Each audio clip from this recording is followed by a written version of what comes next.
السلام عليكم ورحمة الله.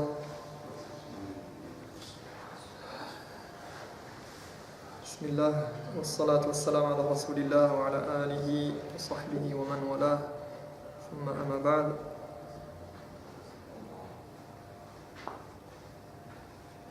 نواصل الكلام عن العبادات.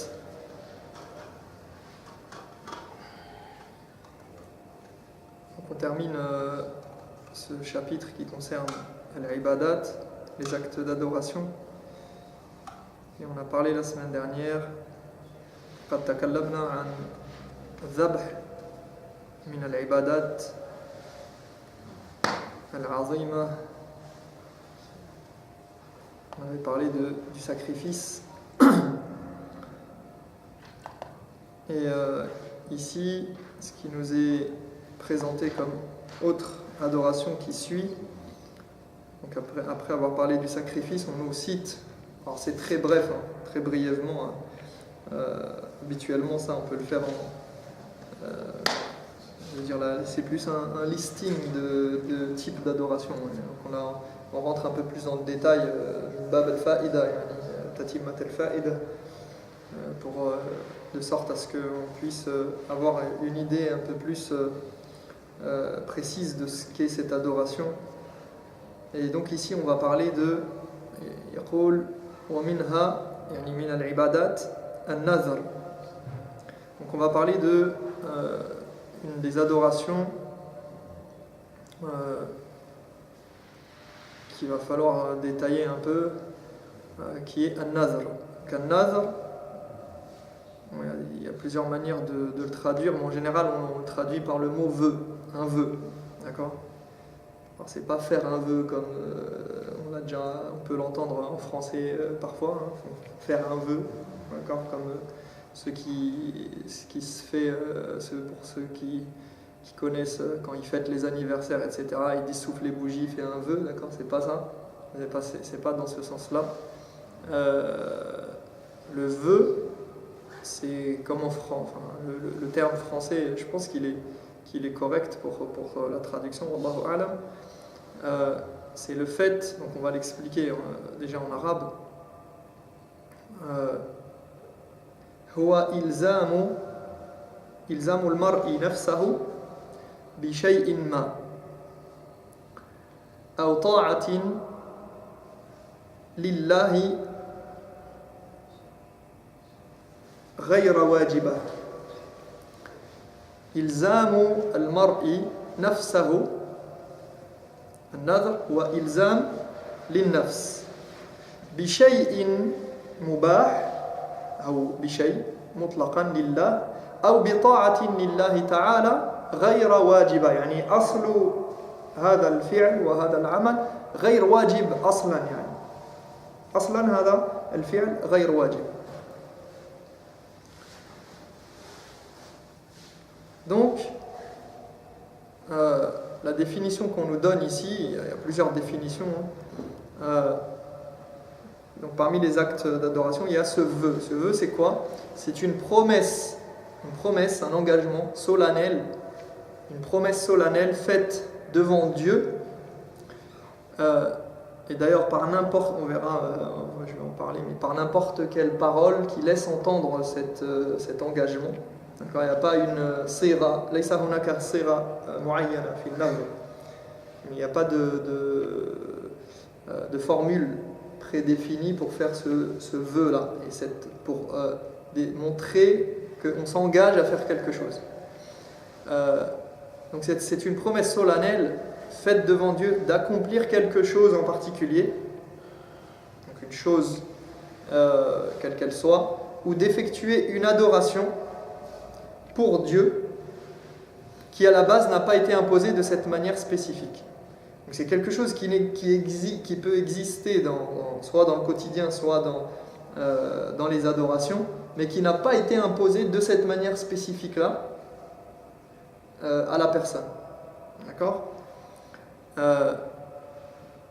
Donc, يعني يقولون النذر لغة هو النحب وهو ما ينظر الإنسان فيجعله على نفسه نحبا واجبا. يعني ملزم وجمعه نذور. Donc en langue arabe, d'une manière générale, al-nadhr, ça renvoie à quelque chose d'imposé, d'obligatoire, une obligation, quelque chose qui a été un engagement qu'on a pris. Et au pluriel, nudhur, comme qabr, qubur, ou qalb, qulub, مثلا. واصطلاحا هو كما تقدم هو أن يوجب المكلف على نفسه أمرا لم يلزمه به الشرع. Donc une autre définition qui peut être donnée, c'est, donc en islam, le vœu, c'est lorsqu'une personne s'impose de faire quelque chose que l'islam n'a pas imposé de cette manière-là. Et encore une fois, c'est un engagement pris devant Allah subhanahu wa ta'ala. قال الله تعالى ويستدلون بآية كريمة من سورة الإنسان يوفون بالنذر ويخافون يوما كان شره مستطيرا. Donc il se base sur un verset qui dit, où Allah subhanahu wa ta'ala dit, car ils tenaient fidèlement leurs promesses. Ils tenaient fidèlement leurs promesses et redoutaient un jour d'une violence inouïe. Dans Surat Al-Insan, qui parle du jour du jugement et qui décrit ce que faisaient les croyants. Et qui met en évidence, qui vante les mérites des croyants. Qu'est-ce qu'ils faisaient au jour du jugement, comment ils étaient, comment était leur attitude par rapport au jour du jugement et par rapport à Allah subhanahu wa ta'ala, et même leur attitude en général entre eux, comment ils se comportaient. Et Allah subhanahu wa ta'ala, il vante leur mérite et il dit Yufuna bin nazar. Donc qu'est-ce qu'ils avaient l'habitude de faire? C'est de tenir fidèlement leurs promesses. D'accord? Et c'est pas n'importe quelle promesse, ça peut s'appliquer au fait que, parce qu'on sait que le croyant, contrairement à l'hypocrite, il tient ses promesses, quelles qu'elles soient. D'accord? Lorsqu'il s'engage, il essaye du mieux qu'il peut de tenir ses promesses. Ça fait partie des sifat, des caractéristiques du croyant. Alors que, au contraire, les sifat al-munafiqin, ikhlaful wa'd par exemple, min sifat al-munafiqin, parmi les caractéristiques des hypocrites, c'est de ne pas tenir ses promesses. Alors ici, bien évidemment, il est question de nadhr, donc c'est une promesse particulière. C'est une promesse et un engagement directement vis-à-vis d'Allah. وَالنَّذْرُ قِسْمًا إِمَّا أَنْ يَكُونَ لِلَّهِ وَإِمَّا أَنْ يَكُونَ لِغَيْرِ اللَّهِ. Donc ici, soit ce vœu il va être fait pour Dieu, soit il est fait pour un autre que Dieu. D'accord? Donc il y a deux sortes de ce point de vue-là, du point de vue de l'intention pour laquelle ce vœu est de la chose pour laquelle on fait ce vœu et vers qui on l'oriente. Et donc ici les ulama ils disent qu'un nadr, donc ici on le cite comme exemple de quoi? D'adoration. Donc, qui dit adoration dit exclusivité pour Allah subhanahu wa ta'ala. C'est une spécificité à Allah. D'accord? Toutes les adorations, elles doivent être orientées vers Allah. وَمَا خَلَقْتُ الْجِنَّ وَالْإِنسَ إِلَّا لِيَعْبُدُونَ. Je n'ai créé les djinns et les hommes que pour m'adorer. Donc l'adoration, elle est orientée vers Allah. À partir du moment où on a prouvé, accepté, attesté, mis en évidence que c'est une adoration, dès lors, il devient obligatoire d'orienter cette adoration exclusivement pour Allah. Maintenant, donc, ça existe du coup, forcément, si on dit ça, c'est qu'il y a des gens qui font cet acte-là, non pas pour Allah, mais pour quelqu'un d'autre qu'Allah, et qui dirigent cette adoration vers quelqu'un d'autre qu'Allah. Et une des clés pour comprendre ce chapitre-là et cette partie-là dans l'adoration, avant de rentrer je vais essayer de rentrer dans le détail, même si on va voir ici que même si c'est un cours de Aqidah et qu'on parle de croyance, souvent dans les cours même de Aqidah, ça peut arriver qu'on flirte avec et qu'on passe du cours de Aqidah au cours de fiqh. Donc il y a le nazar, c'est quelque chose qui est traité, le vœu, c'est quelque chose qui est traité dans les livres de fiqh, dans Bab al-Mu'amalat. D'accord? Al-fiqh, al-nuzur wal-ayman. D'accord? Donc dans les serments. quand on a pris un serment, on a juré de faire quelque chose, on s'est engagé de faire quelque chose et on a fait le vœu de quelque chose, eh bien, il y a des règles qui en découlent dans les mu'amalat, dans les transactions, dans les transactions sociales, donc dans les rapports qui régissent les êtres humains. Quand quelqu'un il prend un engagement, eh bien, qu'est-ce qu'il doit faire s'il ne l'a pas fait, s'il a dérogé à cet engagement? Ça, c'est traité dans les livres de fiqh. Mais on va quand même en parler un petit peu. Donc, comme je disais, c'est que dans un livre quand on parle de Aqidah, parfois, eh bien, c'est des chemins qui se croisent. D'accord? Il y a des relations étroites entre les sujets. Ceci étant dit, ce qui m'intéresse pour clarifier le propos à cet égard, c'est de parler d'une clé, de comprendre c'est quoi un-nadhr. Et toujours dans les adorations d'ailleurs, il y a cet élément-là. Un-nadhr, pourquoi il peut être fait pour Allah et pourquoi il peut être fait pour quelqu'un d'autre qu'Allah?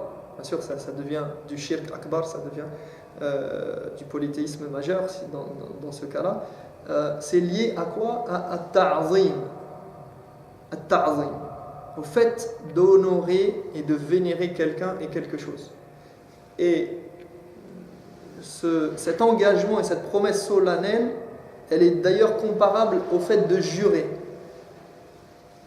Au fait de jurer. Quand on jure par quelque chose, d'ailleurs c'est considéré comme je l'ai dit, ça rentre dans al-yamin, al-ayman, dans le serment et le fait d'avoir juré de faire quelque chose. Donc, c'est lié. Le fait de jurer de faire quelque chose et de jurer, on jure par Allah. D'accord? Pourquoi on jure par Allah? Parce que lorsqu'on jure, on prend à témoin la chose qui est la plus importante pour nous. Par exemple, quand on jure pour dire, par exemple, si quelqu'un remet en doute notre parole et pense qu'on a menti, d'accord, et qu'on veut se dégager de tout soupçon, on jure, d'accord. Et qu'est-ce qu'on va prendre à témoin lorsqu'on va jurer? On va jurer par la chose qui, pour nous, est censée être la plus chère. D'accord? C'est pour ça qu'on doit jurer que par Allah subhanahu wa ta'ala. Et donc on prend à témoin en jurant et en disant je jure par Allah que c'est pas moi qui ai fait ça.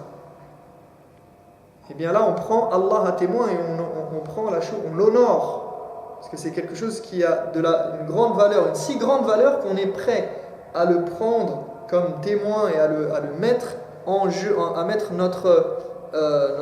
la confiance qu'il y a avec l'autre en jeu, la confiance qu'il a envers nous en jeu par rapport à cette chose-là. Donc, hada fihi ma'na ta'zim. D'accord? Donc, dans ces adorations, dans toutes les adorations, il y a l'idée de ta'zim. C'est très important d'honorer et de vénérer et de placer à un degré tel que notre cœur est attaché à cette chose-là. Et bien, dans le nadhr, c'est ce qu'on va retrouver. On va retrouver cette idée de ta'zim. On va retrouver cette idée d'honorer une chose et de s'accrocher à elle. On va voir que c'est pas trop fort là, non? L'écho il vous gêne pas? Ça va? On va voir dans certaines sortes de nadhr que ce sens il est très palpable et il est très présent. Vous allez mieux comprendre Inch'Allah, mais ayez en tête cette idée là, c'est important, ça permet de clarifier les choses et d'avoir une bonne idée du sujet Inch'Allah.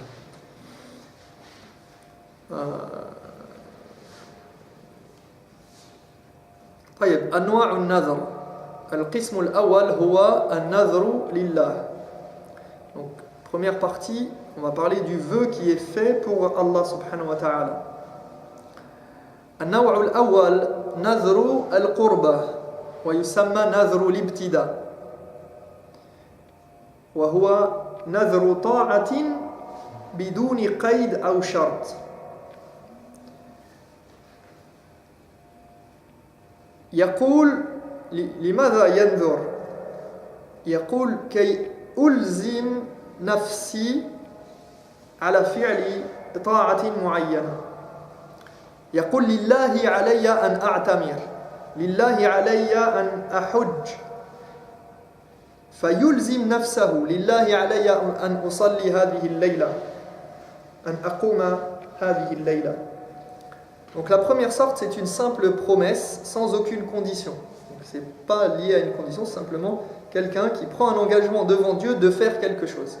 Donc la personne, elle fait ça pourquoi ? Pour s'imposer de faire une chose qu'elle n'arriverait pas à faire autrement.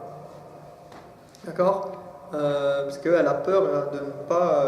elle voit qu'elle ne le fait jamais et elle se dit, je prends cet engagement devant Dieu de faire cet acte-là. Je prends cet engagement de faire le hajj. Je prends cet engagement, bien sûr on parle ici de... Quand on parle de, si je parle de hajj ici dans l'exemple, c'est pas le hajj qui est obligatoire. Parce que les obligations c'est une chose, nazr ça rentre pas dans tout ce qui est obligatoire. On peut pas dire j'ai fait le vœu de faire les 5 prières obligatoires par jour. Non, ça c'est obligatoire, ça rentre pas dedans. D'ailleurs un vœu qui serait fait dans ce sens-là, il serait même pas considéré comme valable. Il n'y a pas d'expiation par rapport à ce vœu-là. Puisque c'est une obligation à la base. Donc, si on parle de hajj ici, il a fait le vœu de faire un pèlerinage en plus de hajjat al-islam, du pèlerinage obligatoire une fois dans la vie. Il fait la promesse, il s'engage de faire la umrah, il s'engage de veiller la nuit en prière, il s'engage de jeûner tel jour et tel jour. D'accord ? Donc pourquoi il fait ça ? Ça c'est une forme de nazr. Ibtida'an, yani min nafsihi, de lui-même, il s'engage à faire quelque chose parce qu'il se dit c'est comme ça que je vais arriver à le faire. النوع الثاني اسمه نذر المعاوضة أو النذر المشروط. يقولون كذلك نذر العوض ونذر المجازات والمقابلة. يقول مثلا إن شفى الله ولدي لله علي أن أفعل كذا وكذا، لله علي أن أصلي وأتصدق كذا. إن شفى الله ولدي لله عليها ذبح كذا فهو نذر مشروط بشيء إن وقع الشرط نفذ نذره وإلا فلا. Donc deuxièmement, tout à l'heure c'était un vœu comme ça de son propre chef et sans attendre quelque chose en retour. Maintenant on a une deuxième sorte qui est quoi ? Le vœu conditionné ou en contrepartie de quelque chose. Et c'est souvent ce qui se fait chez les gens et c'est là où il va y avoir des problèmes le plus souvent. Par exemple, il dit si Allah guérit mon enfant, je lui serai redevable d'un pèlerinage, ou je devrais faire un sacrifice, ou je devrais donner tant d'argent à la mosquée. D'accord ? Si Allah me fait telle chose, d'accord ? Si la chose attendue arrive, la personne exécutera son vœu, sinon elle ne le fera pas. D'accord ? Donc c'est hada nadhrun mu'allaq bi shay, muqayyad bi shay. فيسمى نذر العوض يعني بالمقابل يعني ينتظر شيء فيفعل إن وقع هذا الشيء. Si mon père guérit de sa maladie, je jeûnerai les lundis et jeudis par exemple. Le problème dans cette sorte de vœu, c'est que souvent la personne qui fait ça,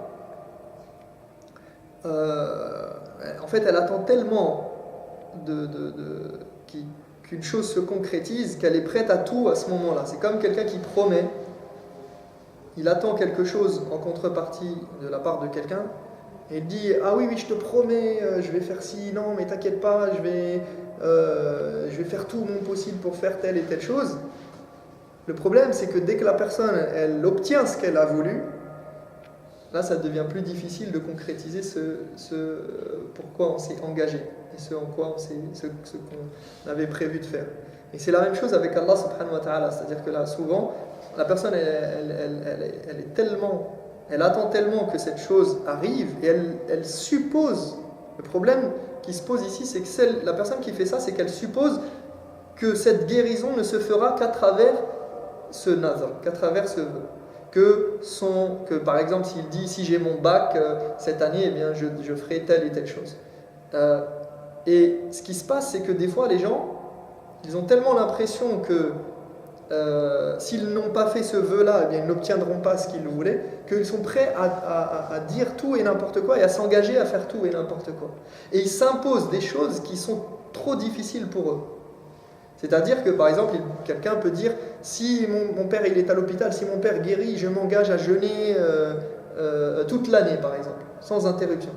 Et puis son père guérit, il se dit, ah mince, je me suis engagé à ça, c'est-à-dire qu'il voit même plus, il voit pas qu'il s'est engagé dans quelque chose qui était trop lourd pour sa personne et qui peut être trop difficile. D'accord ? Je m'engage à faire telle et telle chose. Si mon enfant réussit dans telle chose, je m'engage à donner 10 000 euros à la mosquée. Et puis là, l'enfant, il a réussi. Et il se dit, ah là là, il faut que je donne 10 000 euros maintenant. Et ça commence à jouer. Donc, c'est quelque chose qui a cette sorte de nadr, elle doit être évitée au maximum. D'ailleurs, c'est pour ça que le prophète sallallahu alayhi wa sallam, il dit Inna nadra la yuqaddim wa la yuakhir wa la ya'ti bi khayr wa innama yustakhraju bihi min al-bakhil. Le prophète alayhi wa sallam, il a décrit le nadr, et cette sorte de nadr, en l'occurrence, comme disent les ulama, comme étant quelque chose qui ne va pas amener le bien. Le nadr en lui-même, cet acte-là, ne va rien changer. Il ne va pas amener le bien, il ne va pas t'apporter le bien, il ne va pas concrétiser ce pourquoi tu vas le faire. Et il dit, il ne sort, il n'émane que du bakhil, de celui qui est avare en bonnes actions. Et d'ailleurs, on considère que hada su'u dhann billahi ta'ala wa adam al-adab ma'allah. On considère que cette forme d'acte par rapport à Allah, c'est un manque de respect envers Allah subhanahu wa ta'ala, un manque d'honorer Allah subhanahu wa ta'ala. Et c'est une mauvaise opinion d'Allah, parce que c'est comme si on se disait que Allah ne va faire ça que si je lui donne. Et je ne ferai ça, c'est comme quelqu'un qui dit « Ah, moi je ne fais que si on me donne ». Subhanallah, Allah il t'a demandé de faire des adorations, il t'a dit « Si tu fais ça, tu auras ça, si tu fais ça, tu auras ça ». Et là, la personne, elle prend les choses à l'envers. Et elle considère Allah, subhanahu wa ta'ala, comme « Ah non, non, moi je fais pas plus que ce qu'on m'a demandé, et je ne le fais que si j'obtiens ça ». Comme si tu étais dans un rapport de force avec Allah. Comme avec quelqu'un. C'est comme si un enfant avec ses parents, walillahi al-mathalul a'la, il disait, son père il lui demande quelque chose, il dit « Ah non, non, si tu m'achètes pas ça, moi je fais rien. » Comment tu oses braver et avoir autant d'audace et d'affront envers ton père, par exemple. Son père, il va lui dire lève-toi là, dépêche-toi. Non? Donc imaginez, avec Allah subhanahu wa ta'ala, il y a cette idée-là. C'est-à-dire que celui fais. Ton fils est malade, tu veux obtenir quelque chose, tu as peur de quelque chose, fais des invocations, fais des choses, ne t'impose pas quelque chose et n'attends pas en retour. Fais Allah subhanahu wa ta'ala.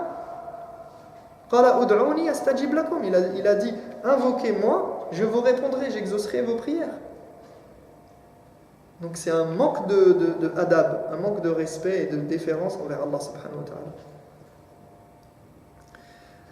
طيب النوع الثالث نذر المباح.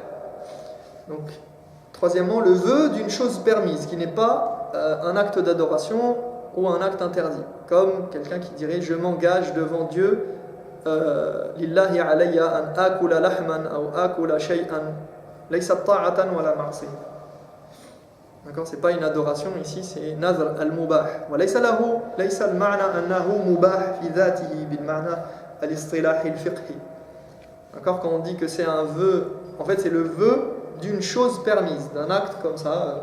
J'ai fait le vœu de m'habiller de telle manière, ou je m'engage devant Allah subhanahu wa ta'ala de manger telle nourriture ou de faire telle chose. D'accord, sans contrepartie et sans que ce soit une adoration ni un acte interdit. Donc ça on appelle ça un nadr al-mubah. النوع الرابع نذر المعصية. مثلا يقول في فرح فلان أو في مناسبة فلان علي أن آتي بالفرقة الموسيقية مثلا، أو أن علي أن مثلا أن أكذب كذا أو أن أفعل كذا وأن أن أسرق هذا الشيء مثلا. Donc quatrièmement, le vœu de désobéissance. Quelqu'un qui fait le vœu,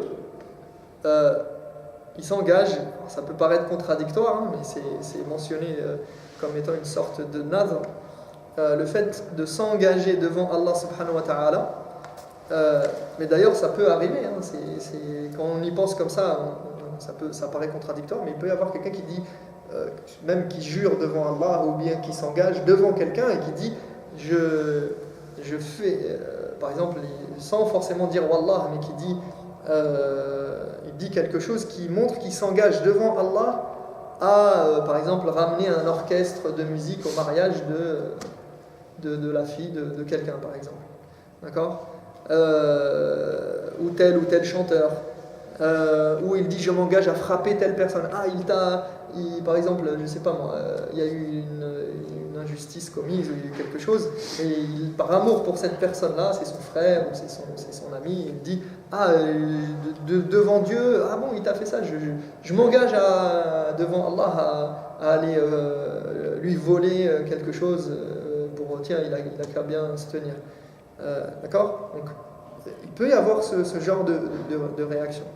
Donc ça, on appelle ça nadru al-ma'siyah, le vœu de désobéissance. النوع الخامس نذر ما لا يملك أن يأتي مثلا على كبش لجاره ويقول نذرت لله ذبح هذا. Donc cinquièmement, le vœu qui est lié à quelque chose qui ne nous appartient pas, comme de dire je fais le vœu de sacrifier le mouton du voisin.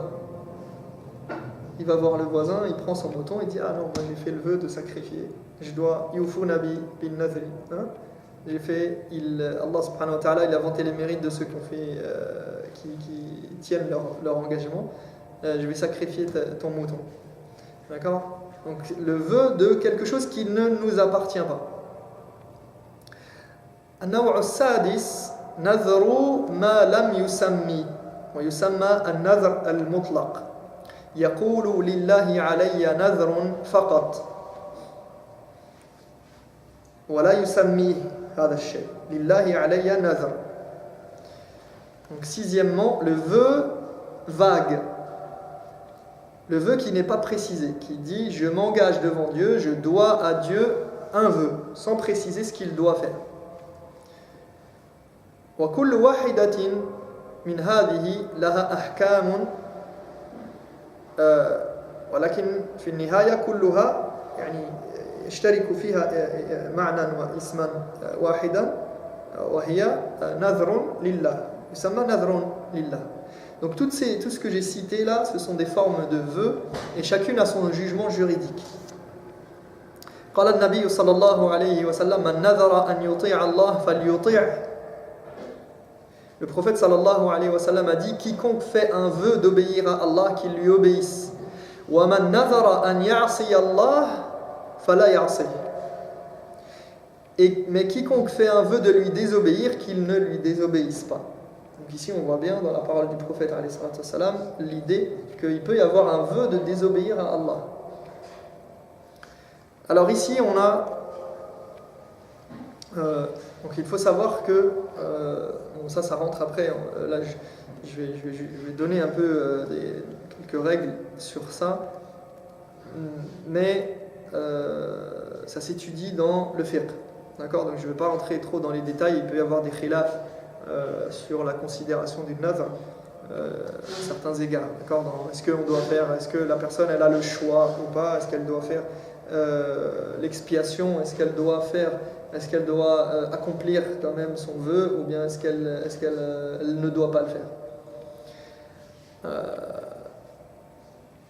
Donc, d'une manière générale, comme je l'ai dit, le vœu, il s'apparente à quoi? Au serment, al-yamin, au fait d'avoir juré de faire quelque chose. C'est pareil. Donc, vous savez bien que quand quelqu'un il déroge, il ne tient pas sa promesse qu'il a faite à quelqu'un et qu'il a juré. Alors ici, une petite précision, dans les deux cas d'ailleurs, que ce soit nazar ou bien al-yamin, il faut impérativement, pour qu'il soit considéré comme ayant été contracté, ce vœu ou ce serment, il faut qu'il y ait et que ce soit explicitement dit par la parole. يعني اللفظ لا تكفي النية فقط. L'intention, elle n'est pas suffisante. Le fait d'avoir une intention comme ça dans son cœur et de dire ah bah j'avais l'intention, j'avais vraiment l'intention dans mon fort intérieur de faire telle chose. Par exemple, quelqu'un qui se dit comme ça en lui-même, voilà, si mon enfant il est guéri, je ferai ça, par exemple. Eh bien, c'est pas considéré comme un nadr. C'est pas considéré comme un vœu qui est contracté. Ni un serment d'ailleurs. Quelqu'un qui fait la promesse en lui-même, dans son fort intérieur, de faire quelque chose, il n'a pas à la tenir. Une promesse ou un vœu, c'est par la parole. Ça doit être explicitement formulé. Il n'y a pas une formule particulière, mais ça doit être formulé. Pour le serment, prêter serment et jurer, etc., il faut, chez une bonne partie des ulama, une divergence là-dessus, mais il faut que le nom d'Allah ou une de ses caractéristiques, de ses attributs soit mentionné. Je jure par Allah de faire quelque chose. Je jure devant Dieu. Je jure par le Très-Haut. Je jure d'accord, par les qualités d'Allah subhanahu wa ta'ala. D'accord, il faut que ce soit mentionné précisément. Si quelqu'un dit d'une manière générale je jure de faire ça, il y a une partie des ulama qui considèrent que c'est pas une promesse et que la personne n'a pas à tenir sa promesse, mais min bab al-wara', pour éviter, pour sortir du khilaf et éviter déjà parce que aussi vous savez que dans les transactions sociales et notamment dans ce genre de rapport entre les gens, ce qui compte c'est ce que l'autre a compris et non pas ce que nous on a voulu dire. D'accord, si je dis quelque chose qui laisse entendre et que la personne, tout le monde, n'importe qui comprendrait que c'est un serment, alors c'est considéré comme un serment devant un juge. Mais du point de vue strict au niveau du fiqh, est-ce que la personne devant Allah elle est redevable de ça ou pas, c'est une autre histoire. Mais maintenant on dit il est préférable quand même si la personne elle a juré, elle n'a pas juré par Allah, donc on sait qu'elle ne peut pas jurer par autre qu'Allah, d'accord, et qu'elle ne peut pas jurer devant autre qu'Allah dans le sens de l'honorer au même titre que Allah subhanahu wa ta'ala pour accomplir quelque chose ou non, d'accord, de ne plus faire ou de faire quelque chose. Si ça a été fait, que ça n'a pas été fait, on n'a pas prononcé le nom d'Allah, eh bien on dit à la personne quand même tiens-toi à ton engagement et si tu ne le fais pas, fais kafaratul yamin, fais l'expiation. Donc tout ça pour dire quoi? Pour dire que al-nadhr et al-yamin, on a en commun le fait que lorsqu'on n'a pas pu le faire, ou qu'on ne l'a pas fait, ou qu'on a vu qu'il était préférable de ne pas le faire, ou que c'était un vœu de faire ou une promesse de désobéir à Allah, qu'est-ce qu'on doit faire si on ne le fait pas? On doit expier notre vœu. Al-kaffar. D'accord? On a quelque chose qui s'appelle al-kaffar. On ne nous laisse pas comme ça. C'est pas si je me suis engagé devant Allah, j'ai fait le vœu de faire tel acte et je ne l'ai pas fait, c'est soit c'est un péché, soit rien. Non, on dit si tu n'as pas pu le faire pour une raison ou une autre, ou tu as vu que c'était préférable de ne pas le faire, ou parce que c'était un engagement de faire une désobéissance ou autre, je vais un petit peu détailler après, on demande de faire quoi? Kafaratul yamin. C'est quoi kafaratul yamin?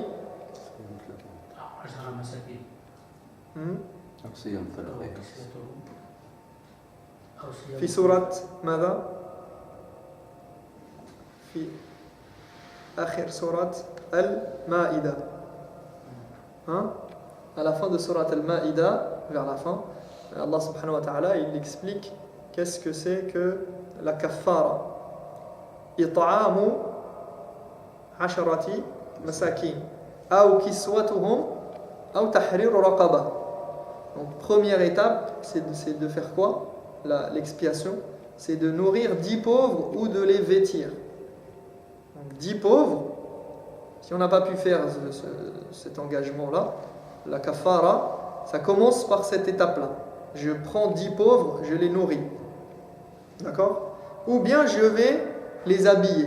Et c'est quoi les habiller? C'est leur couvrir leur aura, leur nudité. D'accord? Leur donner de quoi se vêtir convenablement de la sorte à couvrir leur nudité. Donc en général, les gens font quoi? Ils donnent plutôt la nourriture. Parce que c'est ce qui est plus profitable d'ailleurs pour les masakines, pour les pauvres. Et c'est rare de trouver des gens qui n'ont pas d'habits aujourd'hui, enfin, en tout cas dans notre contexte. Ensuite, Allah subhanahu wa ta'ala il dit soit ça, soit tahrir raqaba, le fait de libérer un esclave. L'esclavage ayant été aboli, d'accord, depuis très longtemps, il n'y a plus d'esclaves, il n'y a plus personne qui peut accomplir cette prescription. Donc, on passe, soit on fait ça, et Allah subhanahu wa ta'ala il nous dit ensuite, c'est quoi? D'accord, mais c'est pour qui? Ouais, mais c'est qui? Qu'est-ce qu'il y a entre les deux avant de passer à ça? Le fait de jeûner, c'est pour celui qui n'a pas pu. Il n'a pas pu, oui. D'accord? C'est pas au choix. C'est pas j'ai le choix entre 3 jours de jeûne et 10 pauvres à nourrir. C'est tu nourris 10 pauvres. Si tu n'as pas pu nourrir 10 pauvres parce que tu n'as pas les moyens de nourrir 10 pauvres, ou admettons que tu n'as pas pu les trouver éventuellement dans des cas extrêmes, là tu passes au fait de jeûner 3 jours. Et jeûner les 3 jours, comme beaucoup de fuqaha le disent, il n'est pas obligatoire de les jeûner successivement. On peut les jeûner séparément. D'accord? Mais avant tout, on cherche 10 pauvres à nourrir. C'est celui qui n'a pas pu qui jeûne 3 jours. Parce qu'il y a des gens qui disent j'ai fait un serment. Ils vont direct au jeûne. Non, c'est pas comme ça. Wallahu a'lam, de ce que je sais, j'ai pas le souvenir qu'il y ait un khilaf là-dessus. On passe pas directement au jeûne. D'ailleurs, il y a une sagesse derrière. Parce que jeûner, c'est facile. Toucher les porte-monnaies. Voilà. Là, ça devient difficile.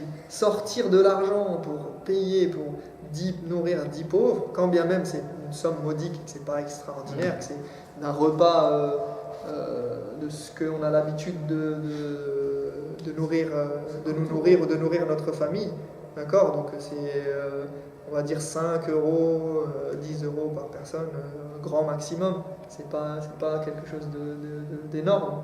D'accord? Mais quand même, c'est quelqu'un qui le fait régulièrement, il va se dire à la fin du mois, alors que jeûner 3 jours, il n'a rien à faire. Il gagne de l'argent même, parce qu'il ne va pas manger. D'accord? Et c'est plus dur pour nafs de sortir de l'argent. Et Allah subhanahu wa ta'ala, il n'aime pas qu'on ne tienne pas nos engagements et qu'on s'engage comme ça à la va-vite, à la légère, et au contraire, il aime, il vante les mérites de ceux qui tiennent leurs promesses et leurs engagements. Donc par exemple, ici on a celui qui a man nadhara annahu ya'si Allah fa kaffaratuhu kaffaratu yamin. Wa kadhalika man nadhara nadhran la yamlikuhu. D'accord? Quelqu'un qui a fait le vœu par rapport à quelque chose qu'il ne détient pas, qu'il n'a pas en sa possession, pareil, il doit faire kaffaratul yamin. Quelqu'un qui a fait un vœu d'une manière comme ça, j'ai fait un vœu devant Allah de faire quelque chose. On ne lui demande pas de faire une chose au hasard comme ça, on lui dit non, tu ne peux pas le faire et tu dois faire kaffaratul yamin.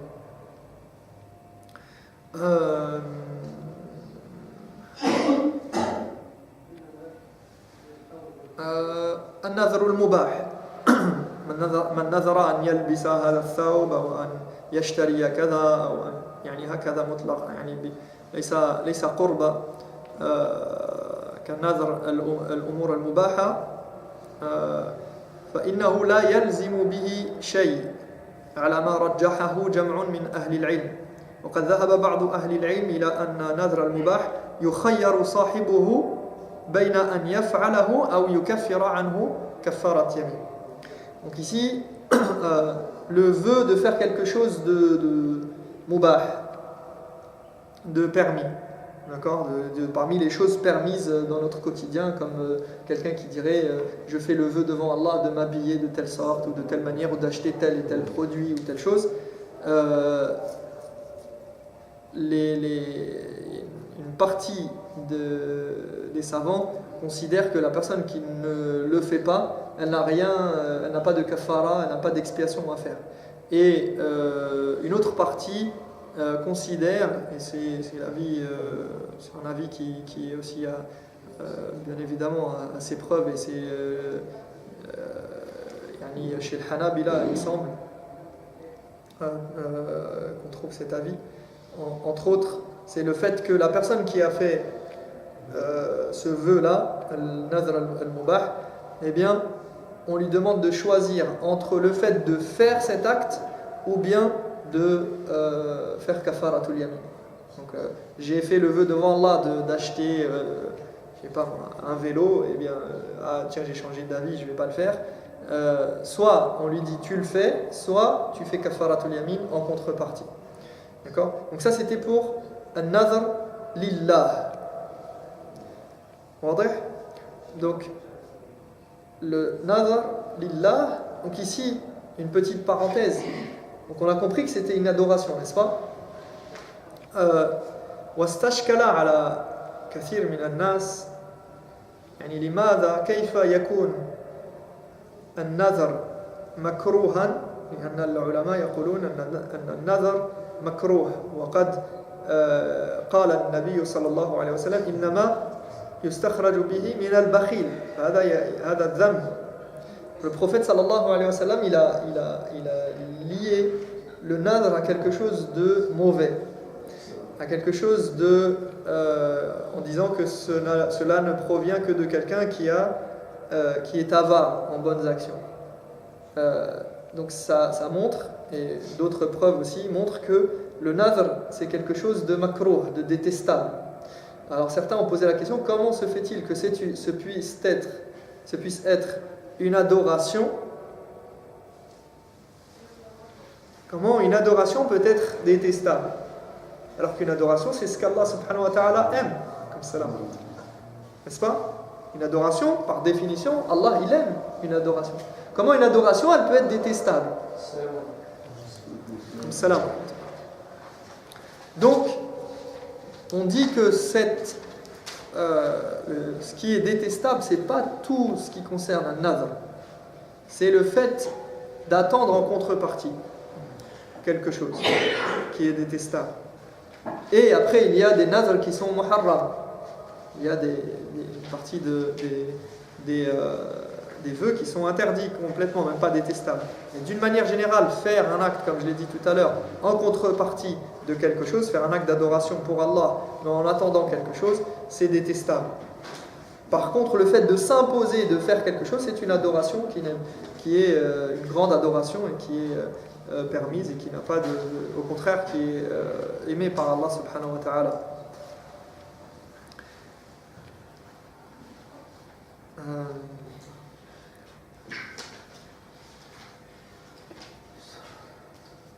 طيب القسم الثاني النذر لغير الله.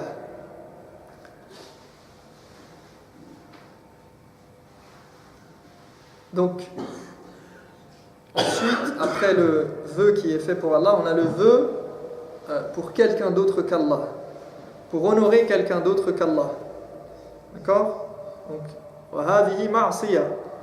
D'accord, ça rentre dans le vœu de désobéissance, mais on en parle de manière séparée pour le différencier de la simple désobéissance à Allah, le fait de faire le vœu devant Allah et pour Allah de faire un acte interdit, et le fait de vouer un acte à quelqu'un d'autre qu'Allah en prenant cet engagement-là solennel avec cette vénération de cette chose-là. D'accord? Et c'est ce qui se passe souvent, enfin ça existe malheureusement, chez ceux qui portent leur croyance, et là ça revient à ce que je disais au tout départ, l'idée de croyance et d'attachement à Allah ou non. Et souvent les gens qui ont une croyance déviante et qui comportent du polythéisme, eh bien ils font ce vœu-là dans l'attente d'obtenir quelque chose de la personne ou de l'endroit ou de la chose qu'ils vénèrent et qu'ils honorent. Par exemple, ils vont voir un mort, un tombeau, ils vont dans un endroit où il y a tel et tel monument, avec la croyance, ils ont une croyance telle dans cet endroit-là, dans cette pierre-là, dans cette tombe-là, dans celui qui est entouré là, que cela implique, que cela fait que leur cœur s'attache à cette chose-là et ils pensent et ils croient au fond d'eux que, en gros, c'est comme si on disait, comme l'idée qu'on peut avoir du sacrifice.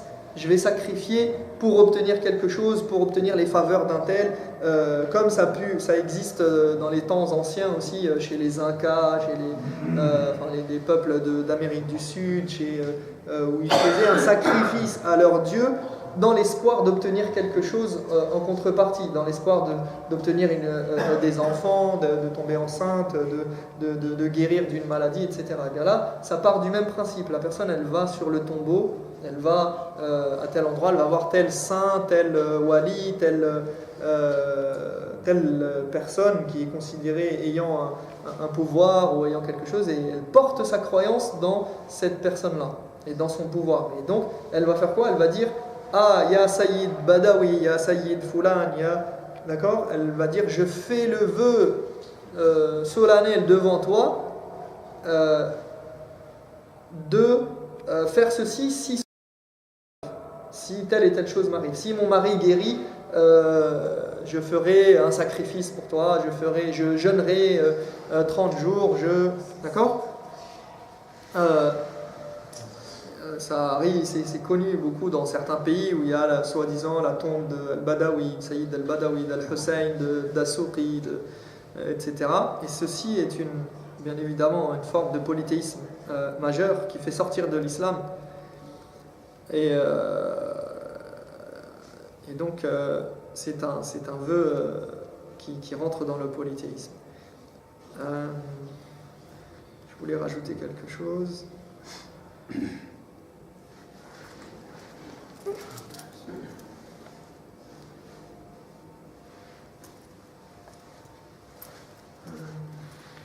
J'ai oublié, c'est pas grave. Hein? T'as dit j'ai oublié, j'ai dit la prochaine. La prochaine fois. Non, on va terminer juste. C'est l'heure là? Une fois. Ouais, juste 2 minutes que je termine la partie, comme ça on a terminé avec al-ibadat avant de passer à Himayatul Mustafa sallallahu alayhi wa sallam, Janab al-Tawhid. À partir des prochains cours, on va rentrer directement dans la protection, les moyens mis en œuvre par le prophète sallallahu alayhi wa sallam pour préserver la sacralité et l'intégralité et le caractère sacré du monothéisme dans l'islam. Donc toutes les choses qu'il a dites et qui sont de l'ordre du polythéisme, que ce soit majeur ou mineur en fonction des croyances, mais plein d'actes qui rentrent dans le polythéisme directement. Donc ici, simplement pour terminer sur les adorations, on nous dit وَالْعِبَادَةُ بِحَسَبِ مَا تَقُومُ بِهِ مِنَ الْأَعْضَاءِ عَلَى ثَلَاثَةِ أَقْسَامٍ. Donc j'avais déjà évoqué précédemment, donc je ne vais pas m'attarder dessus. On nous dit l'adoration selon la partie du corps qu'elle engage se divise en 3.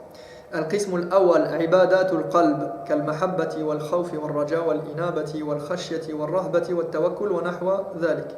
Donc les adorations du cœur telles que l'amour, la crainte, l'espoir, le retour vers Dieu, la crainte révérentielle, la confiance, etc. Donc ça je l'ai développé. Et bien évidemment, comme je l'ai déjà dit, le cœur c'est l'essence de l'adoration et le point le plus crucial dans l'adoration. Ensuite, je voulais détailler un peu, mais c'est pas grave, ça va nous suffire ici. Donc on nous dit al-qism al-awwal ibadatul qalb, al-qism al-thani ibadatul lisan. Donc deuxièmement, les adorations qui proviennent de la langue et qui sont faites avec la langue. Kal-hamdi wat-tahlili wat-tasbih wal-istighfar wa tilawati al-Qur'an wad-du'a wa nahwa dhalik. Donc les adorations de la langue comme le fait de dire alhamdulillah, la ilaha illallah, le dhikr en général, le tasbih, subhanallah, astaghfirullah, la lecture du Coran, la récitation du Coran, les invocations, etc. Ça s'est fait avec la langue.